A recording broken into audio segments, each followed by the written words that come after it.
What's going on, everybody, and welcome back to another episode of the Game Time Voice Report here on the Game Time Voice YouTube channel. I'm Mike Walsh, and I thank you for joining me for another exciting adventure around the world of sports.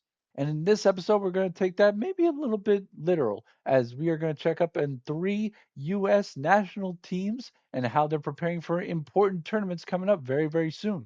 We'll take a look at the 12 players representing the U.S. against Europe in the Ryder Cup this September at Bethpage Black, as Keegan Bradley has announced his captain picks to go along with six automatic qualifiers.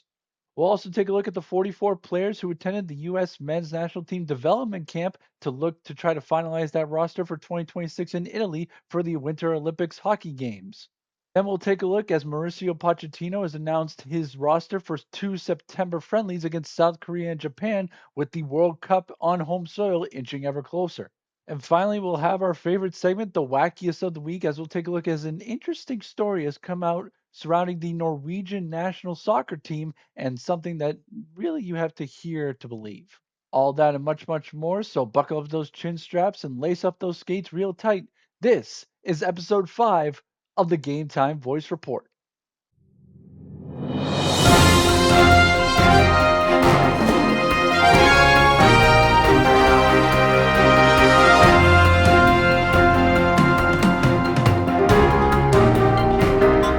For our first segment here on the Game Time Voice Report, we're going to take a look at the 12 men who will be representing the U.S. men's golf team on the Ryder Cup, as they will be taking on Europe at Bethpage Black Golf Course in New York, just over a month away.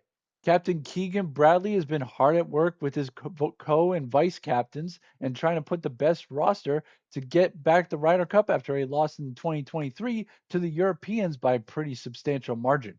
Now, one omission to talk about on this Ryder Cup roster is that there was a chance that Captain Bradley would put himself on the roster, as he was one of the best U.S. players throughout the entire PGA Tour season, but he decided his captain duties was much, much more important, and he probably wouldn't have been able to do as well with them if he was playing in the matches.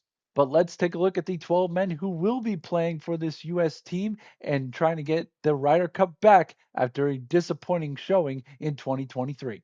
First and foremost, we'll take a look at the man who's probably the hottest golfer on the planet and probably one of the very few who could rival Tiger Woods in terms of his dominance in recent memory, that being the number one golfer in the world, Scotty Scheffler. The 29-year-old Dallas native will be making his third straight Ryder Cup appearance, previously making appearances in 2021, 2023, and 2025, and brings a 2-2-3 Ryder Cup record into this year's event. Scheffler comes in first in Ryder Cup points, first in the overall world golf rankings, and first in data golf rank, while first also in true strokes gained on tour this past season. Scotty has been one of the hottest golfers on the planet with 5 wins during the year on the tour and two majors, winning the PGA Championship and the Open Championship across the pond. So Scotty bringing probably one of the hottest golfers in the world. Next up will be the U.S. Open winner J.J. Spaun, and the 35-year-old L.A. native will be making his first Ryder Cup appearance and finished second in the points and automatically qualified mainly because of that U.S. Open victory. The number seventh ranked golfer in the overall world golf rankings and the number two point getter in the U.S. Ryder Cup standings, ranked seventh in strokes gained and only had one victory in the overall season this past year, but that was a major as he won the U.S. Open at Oakmont.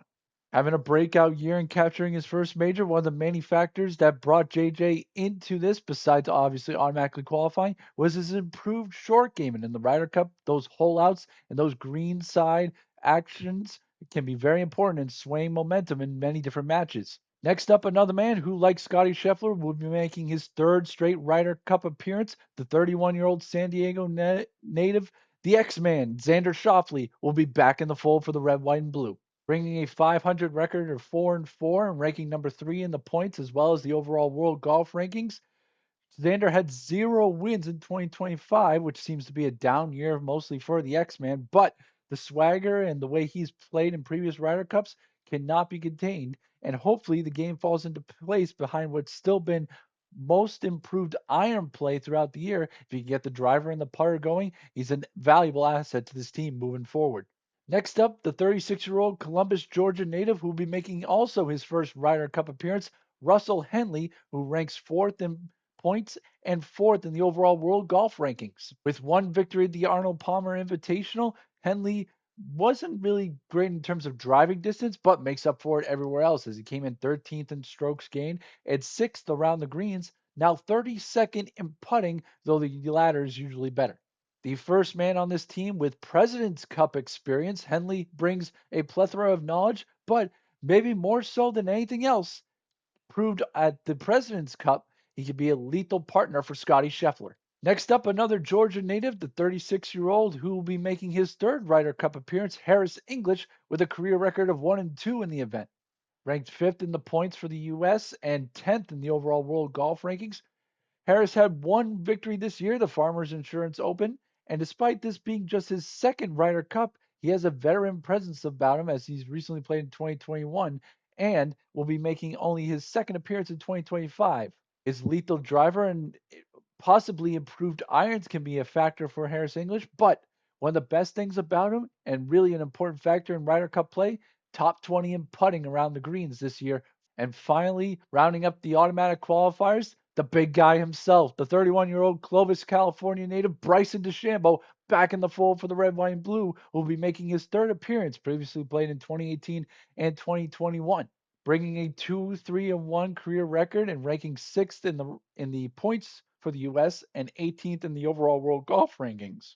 With one victory over on the Live Tour and Live Golf Korea, what does Bryson DeChambeau bring? Well, passion, energy, and of course, that always dangerous driver. And the long ball can be important in Ryder Cups and allowing this matches to be shrunken as best he can. He hasn't been great in this event in the Ryder Cup, but he's been great all around, has really found his game, and will likely have a crowd behind him. So a crowd favorite has proved massive for the U.S. in recent Ryder Cups. With the automatic qualifiers out of the way, it's time to see who Keegan Bradley chose as his captain's picks for this team. And no surprise there, a fourth Ryder Cup for Justin Thomas, and the 32-year-old from Louisville, Kentucky brings a 7-4-2 Ryder Cup record into this year's event. Finishing seventh, just outside the automatic qualifier rankings for the U.S., and fifth in the overall world golf rankings, Justin brings one victory at the RBC Heritage Classic into this Ryder Cup. Now, it was outside the top 15 in many of the four strokes game metrics throughout the PGA Tour season, but a veteran leader in the locker room who seems to play his best when in these sort of team format situations, both previous Ryder Cups and previous President's Cups. So, JT, a valuable asset moving forward for Captain Keegan Bradley. The same could be said for the 28-year-old Lacana Vintage California native Colin Morikawa, who will be back for his third Ryder Cup, previously playing in 2021 and 2023. A 4-3-1 record and eighth in both the U.S. points rankings and the overall world golf rankings, Colin is a valuable asset to this team, who's been great in singles as well as in team formats in previous Ryder Cups. Now, the downside is that in terms of form coming into the Ryder Cup, Colin is probably in the worst form coming into this thing, as he had zero victories in 2025, but he was still third on the tour in strokes gained and 13th off the tee with the driver. And even if his length or lack thereof leaves a lot to be desired at Bethpage, but Colin has found it when they needed it most, especially in last year's Ryder Cup. Next up, the first rookie captain's pick for Keegan Bradley, as the 29-year-old Chapel Hill, North Carolina native Ben Griffin will be making his first Ryder Cup appearance. Finishing ninth in the U.S. point system and 17th in the overall world golf rankings, Ben brings two victories at the Charles Schwab Classic and the Zurich Classic. What he brings, not only is he popped for two wins this year, including one in a foursomes four-ball format in New Orleans, but two top 10 finishes in majors this year and continue to play solidly through the FedEx Cup playoffs. Bringing a balanced game throughout the year, Ben Griffin will try to bring another win for the U.S. in his first appearance with the Ryder Cup team.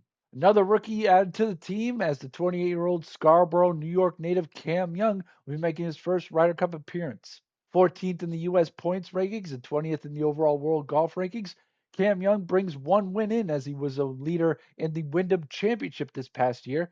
Great recent form, as he found his best form as of late and was able to climb the rankings, but just outside the automatic qualifier.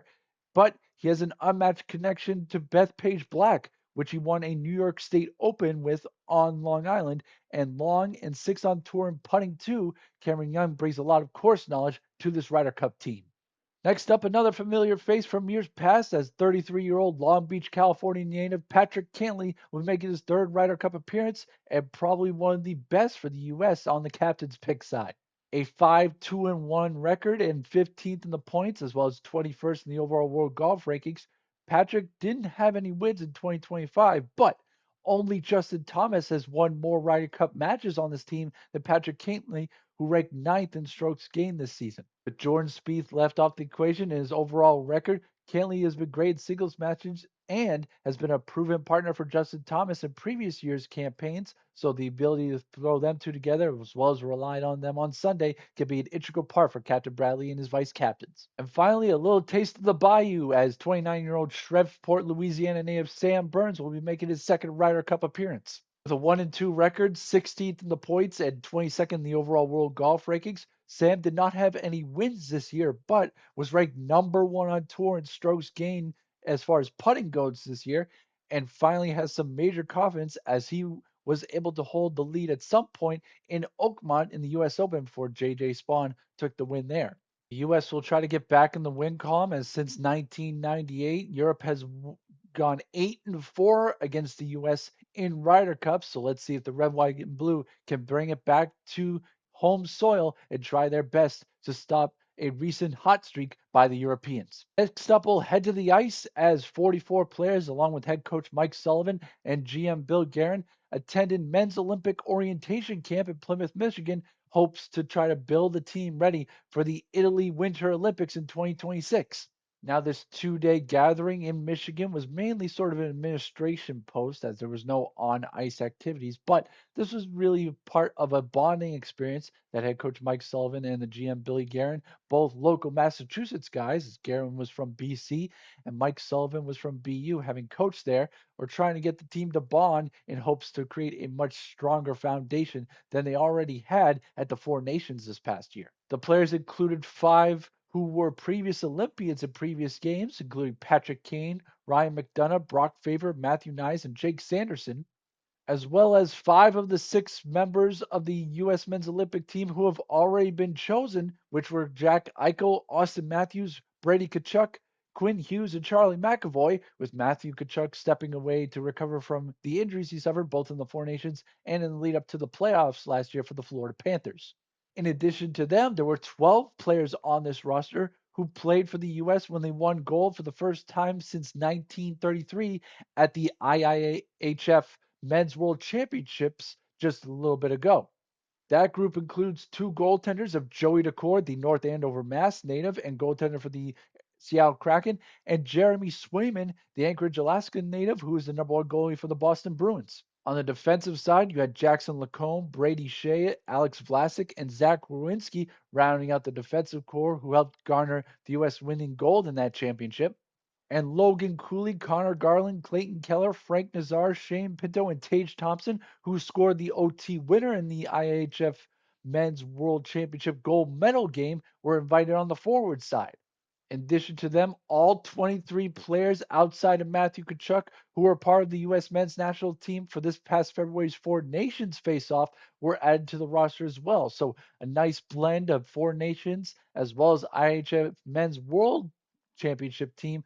Good blend has made for an interesting pool for Mike Sullivan and Bill Guerin to choose from, with the Olympics a few months away.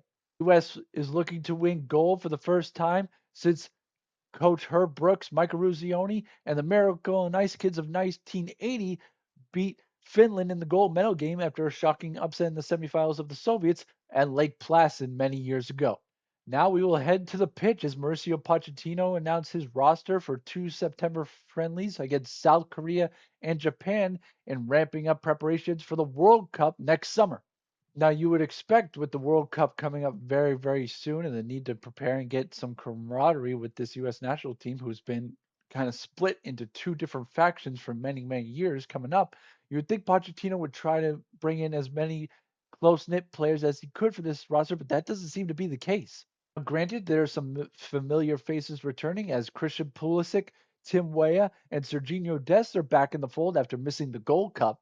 But players like Anthony Robinson, Ricardo Pepi, Flo Balogun, and Weston McKinney were left off the roster as they have been stalwarts in the U.S. men's national team for years. Add that with players like Gio Reyna and Matt Turner, who have switched clubs, with Gio going to Borussia Mönchengladbach in Germany in the Bundesliga, and Matt Turner coming back home to the New England Revolution. You would expect those players to kind of need to get used to their national team as best they could. But also, Anthony Robinson, Ricardo Pepe, and Flo Balogun coming off of injuries, those are expected. But the Weston McKinney situation is really, really weird, as Pochettino has said that he wants him to get more comfortable in his club team with Juventus in the Italian league.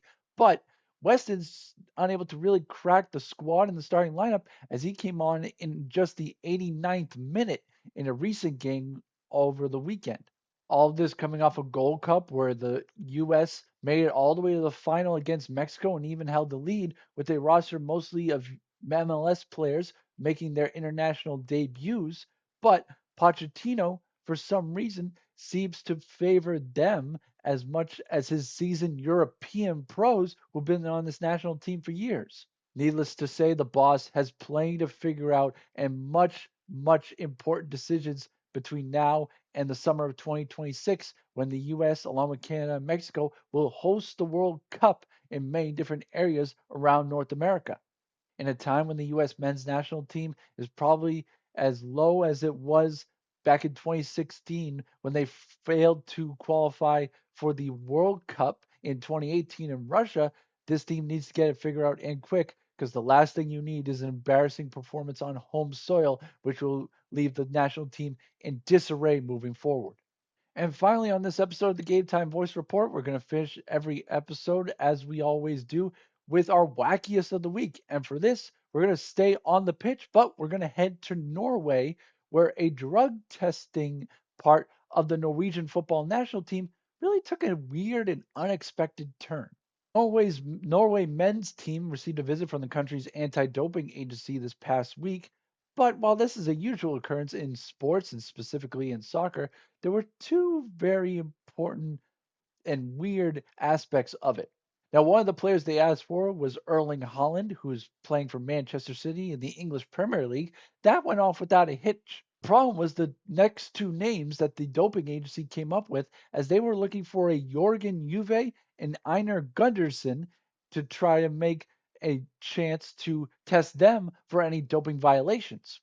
The problem is these are two of Norway's record goal scorers, and unfortunately, neither of them are alive. Juve unfortunately passed away in 1983, and Gunderson has been gone since 1962. Doping communications director Halvor Byfuglin told the VG newspaper, "It's hard to say what happened, but normally we kind of hit the target better than this. All we can do now is admit we're wrong. We could joke about it in the office today and then review our routines going forward." My question is this: review your routines going forward. What was your routines now? I mean, you have two guys on the list who have been gone, some for 40 years, some for almost 60 years. Yet for some reason you didn't think to be like, maybe I should check and see where this guy. Also, all these guys play for a club. You didn't think to look up the club's roster or call the club and say, "Hey, I'm looking into this player." Yet you found two guys who've been gone for many years. Every week I get into some of the more interesting aspects of sports, and sometimes when I get into this aspect, I'm like, "Oh yeah, I can see where they went wrong." We had the statues episode, and I'm like, "Okay, yeah, statues are hard to sculpt. I'll give them the benefit of the doubt."